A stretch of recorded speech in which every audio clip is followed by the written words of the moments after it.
Hello and welcome to another Run Happy video. In this case is the gear edition.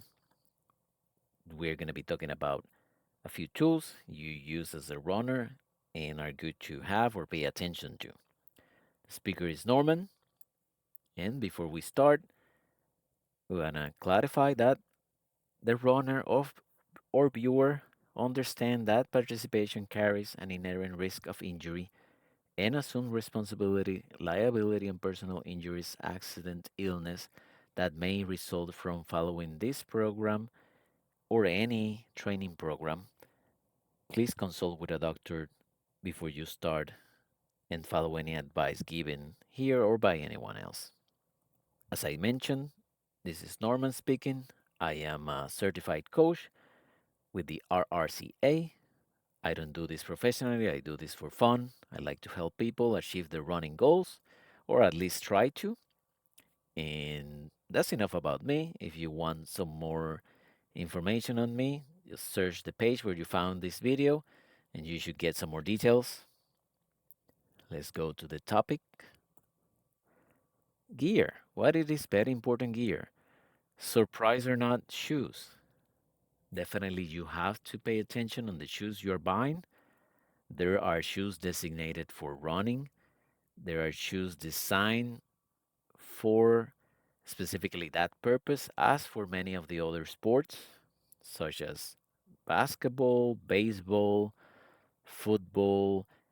Within running, there are different kind of shoes. Also, shoes for road running, track running, trail running, and so on. We're gonna talk about a shoe selection, and we're gonna talk about a few terms that you will find when trying to get your shoe, when researching the shoe that better fits your needs.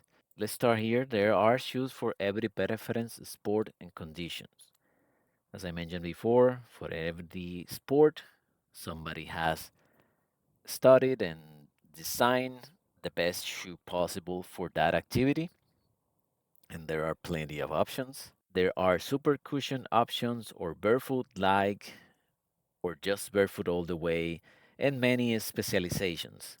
What does just barefoot mean? Is that people like to run barefoot. If you haven't seen them yet, you will see them eventually if you start participating in races or running around.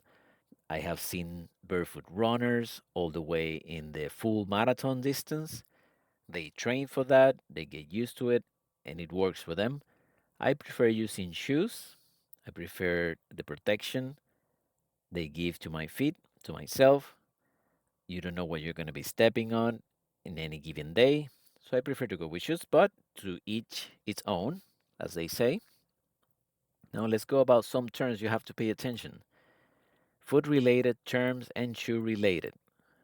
I just have two related to food, pronation and foot type, which we're going to talk briefly, and related to the shoe, cushioning, offset, category, and surface. I think the names or the description of those terms is quite simple, but we'll expand that. Let's start with the foot. And you have some definitions on the left and some pictures on the right to help illustrate what those definitions are. Pronation, rotation of the foot downward and inwards when you land. Overpronation is that the foot rolls inward too far. Underpronation or supination is that the foot rolls inward too little. It states here that both may lead to injuries and may be related to foot arch height or the foot type. And that's why you have on the second set of definitions. But before we go there, pronation, and we talk about being overpronated. So this is an example of being overpronated.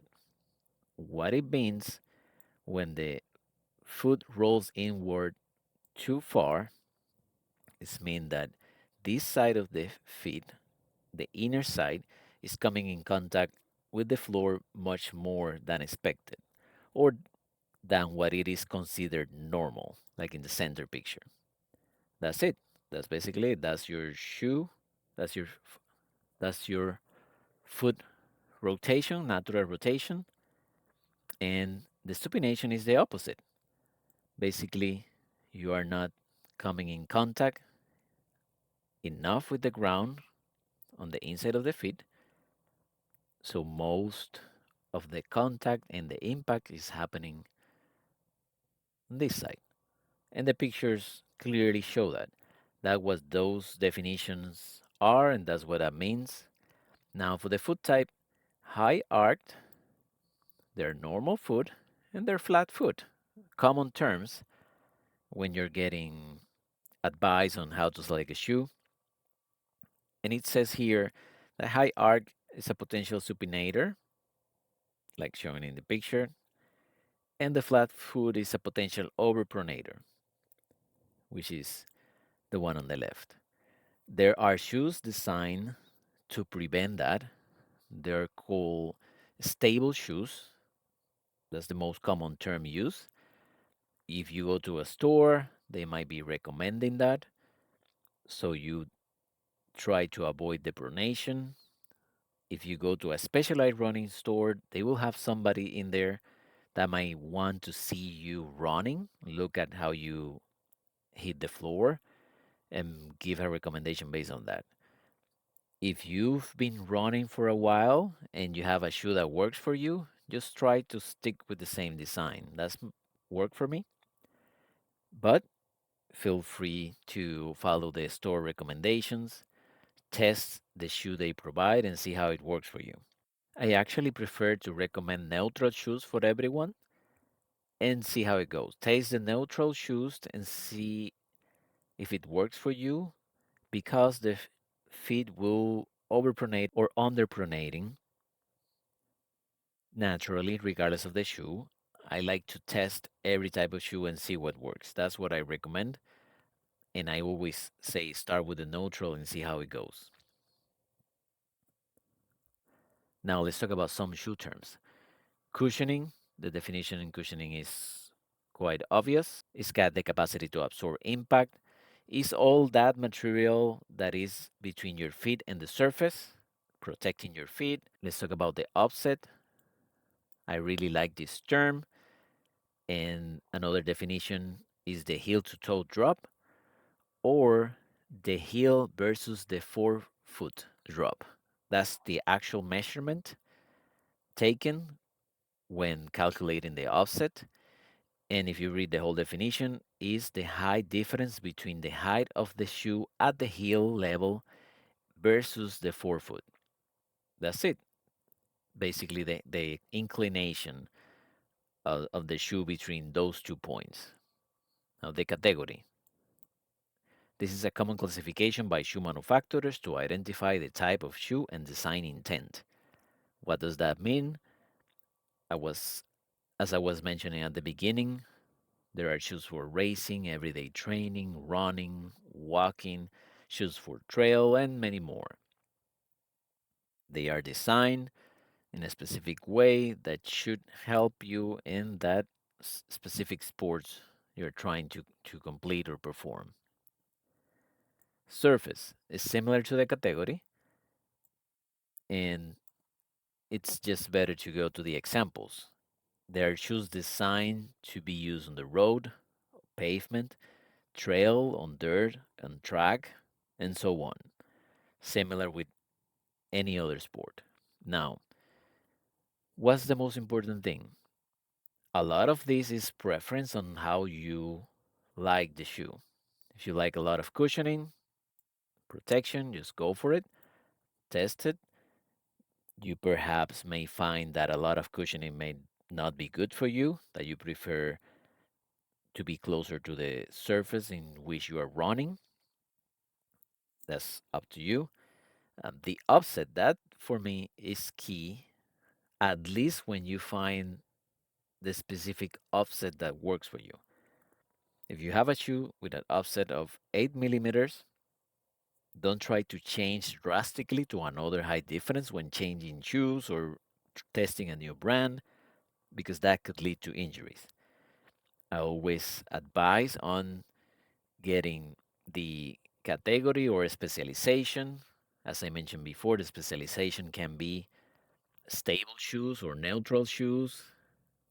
Just make a note of the type of shoe that you have, the offset, and from that point forward, keep testing other shoes and other brands with similar features so you don't make a drastic change and get injured in the process. Selecting the best shoe.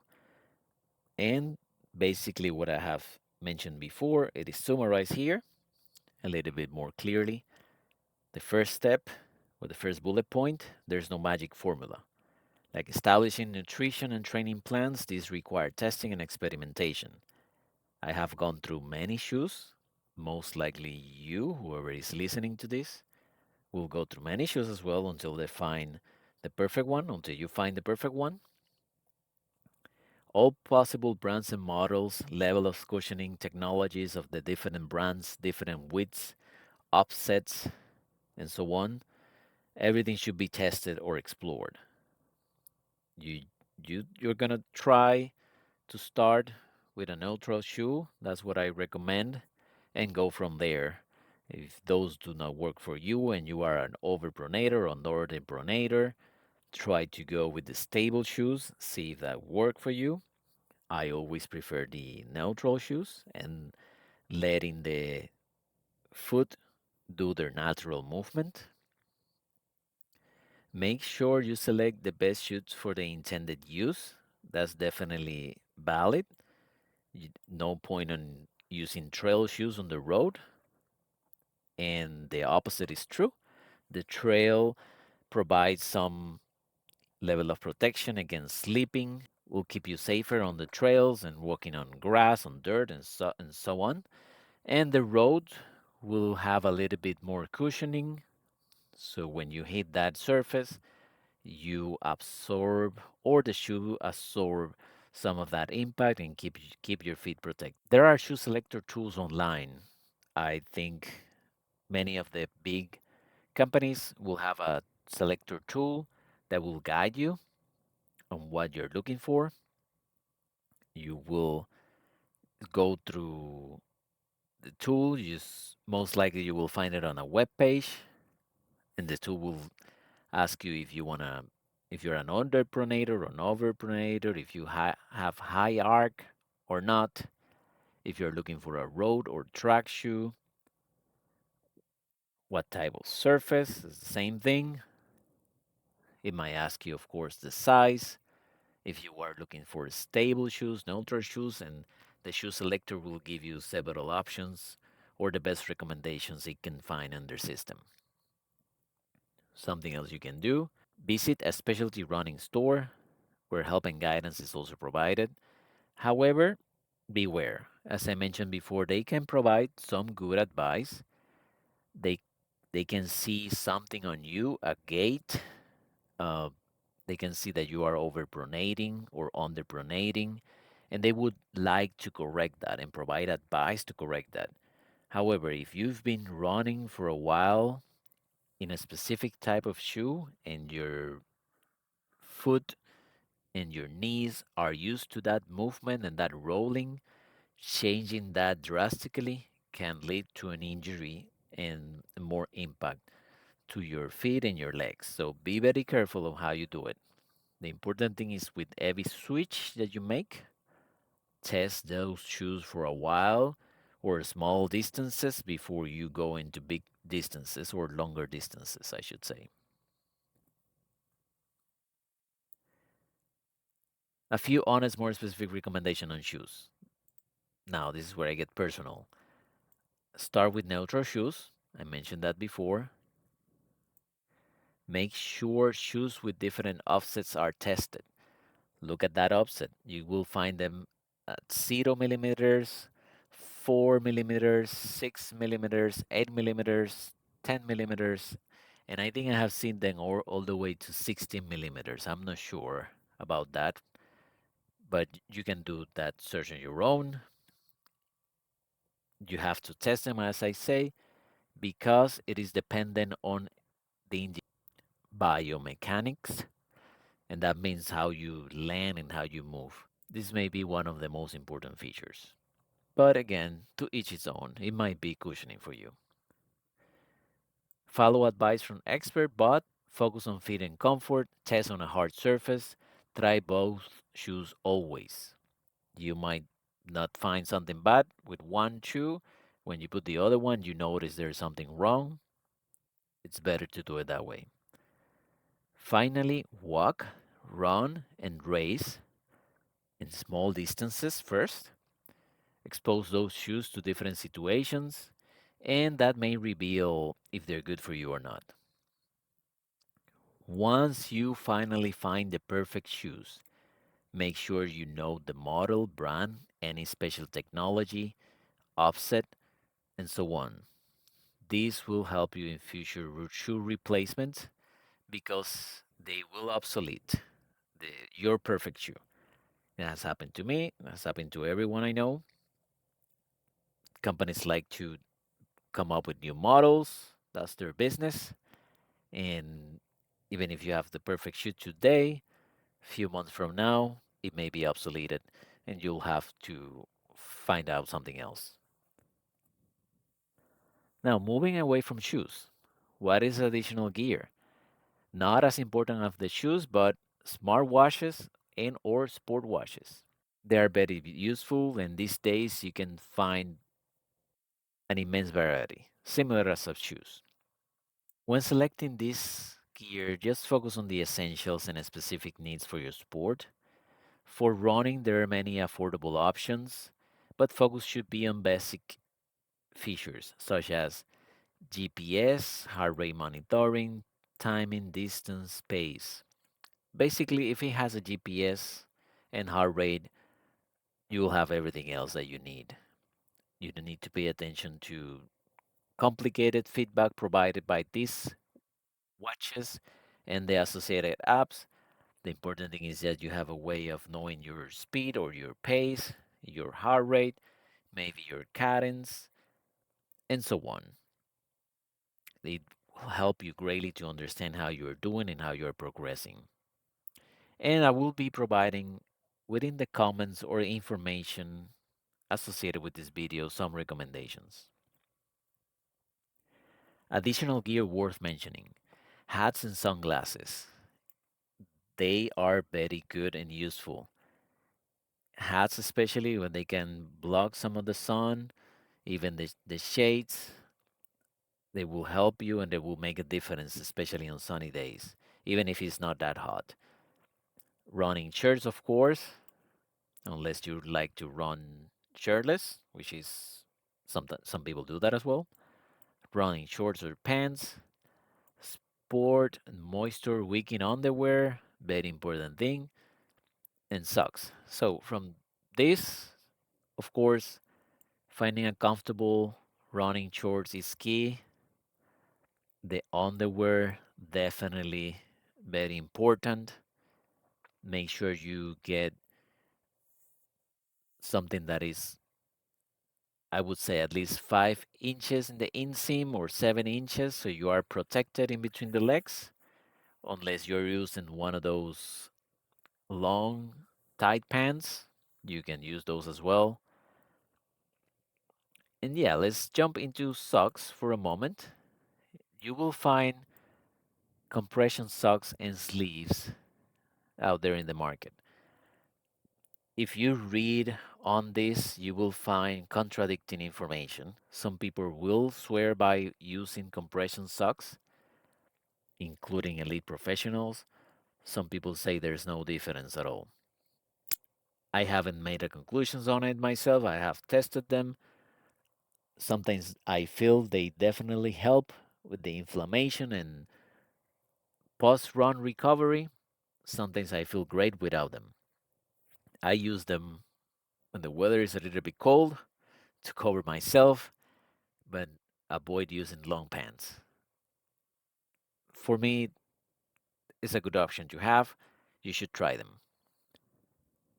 What are the things you find out there? Emergency IDs like road ID. If you want some identification, so in case something happens to you, You'll have something available for a stranger to see and call for help or call someone. And the other stuff is optional headsets, specialty belts, water carrying gear. There are many options on all of that. I will give you a few suggestions as well, notes or the description of this video. Specialty belts, I like one definitely last, that is the flip belt. I think that's the best. I have tried at least six different types of belts and brands. That's the best one I've by far that I have found. But there are many options out there. Just test, buy and test. Go to the store and test them, whichever way you prefer. Determine if there's a better option for you. Final thoughts. Shoe finding requires patience and experimentations. Once the perfect shoe is found, note the offset, brand, type, and so on. Stick to it.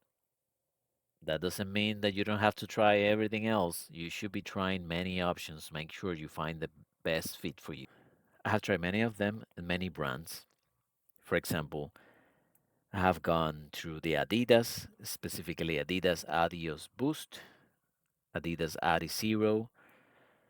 I have tested the Brook shoes also. I personally have tried the Brook Ghost, the Adrenaline. I tried only on the store the Hokas and I didn't like them, but people swear by them. I have used Nike for a long time, and especially the Lunar series were the best for me. I used the Nike Flyknit Lunar, Lunar Glide, the Lunar Racer, and the Lunar Tempo. The Lunar Racer and the Lunar Tempo were the best shoes for me for years. They obsoleted both of them, and I needed to switch. I could not find anything that came close to it. Right now, I'm using the Saucony, specifically Saucony Kimbara, Saucony Triumph, and also the Endorphin Speed. I take terms. I haven't had something that I like so much as the Nike yet, but these are the closest one. But again, you need to research, try, and test all the shoes that you can. Make sure you find the best option for you. Now, for smartwatches, focus should be on the basics, but if money is no concern, you can go all the way and spend all the money you want. I vouch for the Garmins. The Garmins are great. And right now I'm using the Apple, specifically the Apple Ultra. If you want to keep all the main functions from the phone, like being able to call, text, listen to music, and also have all the functions needed from a running watch, go with the Apple Watch. It's the best one out there. And consideration should be given to some items such as hats and sunglasses, but in this case, I would go for the hat. It can make definitely a difference on a race or run. And that's it. Thank you for your time. As I mentioned before, I will put some links to some recommendations. Be sure to check them out. Test everything out there. Make sure you find the best options for you. Take care.